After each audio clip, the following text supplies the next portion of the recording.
अगर कोई तुम्हें तड़पा रहा है और बाद में तुमसे ये कह रहा है कि वो तड़पन तुम्हें सहना चाहिए क्योंकि वही सहने से तुम्हें सौभाग्य प्राप्त होगा, या वो तुम्हारा धर्म है कि तुम उसे सहो, तो वो इंसान गलत है। क्या मेरे मंदिर आते हो तो कभी मैं तुम्हें दुख पहुंचाता हूँ, तड़पाता हूँ? नहीं ना। जब मैं ये काम नहीं करता तो कोई और कैसे कर सकता है, और वो सही कैसे हो सकता है, और तुम बर्दाश्त क्यों करोगे? मैं तो आ गया हूँ तुम्हारी रक्षा करने, लेकिन अब तुम्हें मुंह से बोलना होगा। जो गलत कर रहा है बोलो, चुप मत रहो। क्योंकि कुछ लोगों को ना अपनी इज्जत की बहुत फिक्र है।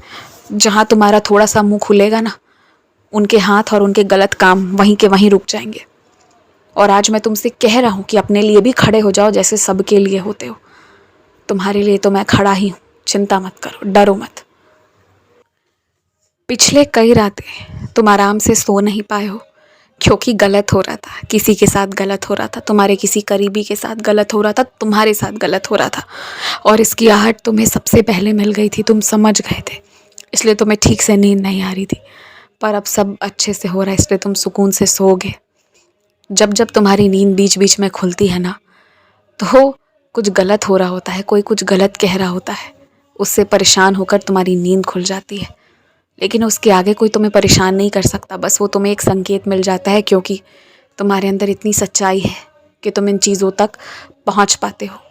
तुम्हें सच पहले से मालूम हो पाता है। ये कृपा है मेरी तुम पर। और मैं तुमसे हमेशा के लिए एक बात कहूँगा कि तुम जैसे हो ना, तुम वैसे ही रहना, किसी के कारण कभी बदलना मत।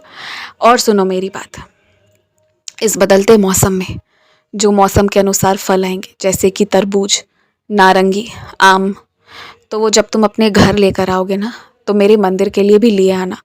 और जब भी मेरे मंदिर आओ तो वो मेरे मंदिर रखाना, मुझे उसका भोग लगेगा। और जितने भी मेरे बच्चे मंदिर में होंगे उन सबको वो खाने को मिलेगा।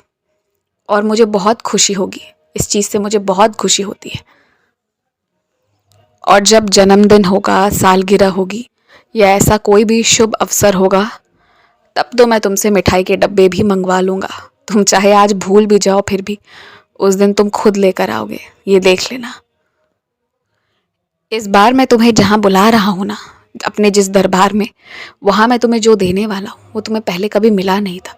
वो तुम्हारे लिए अद्भुत और अनोखा होने वाला है, जिसे पाकर तुम बहुत खुश होने वाले हो, क्योंकि तुमने वो सोचा नहीं है। वो एक अलग चीज़ है जो तुम अभी ख्यालों में भी नहीं सोच सकते। इसलिए तुम आओ, इत्मीनान से आओ। इस बार कोई तुम्हें रोक नहीं सकता मेरे मंदिर पहुँचने से, तुम इतना बस मान कर चलो। और सुनो, तुम जिद करते हो ना कि मैं साक्षात खड़ा हो जाऊं, अपने रूप का दर्शन दूं। तुम्हारा शरीर अभी उसे तुरंत में झेल नहीं पाएगा, मेरी शक्ति को। थोड़ा समय दो, उस लायक बन जाओ, फिर तुम्हें वो भी दिखेगा जो अभी दिख नहीं रहा है। सब होगा, बस श्रद्धा से आराम से आगे बढ़ते जाओ, सब बहुत अच्छा होगा। विश्वास की ज्योत जलाए रखना। खुश रहो।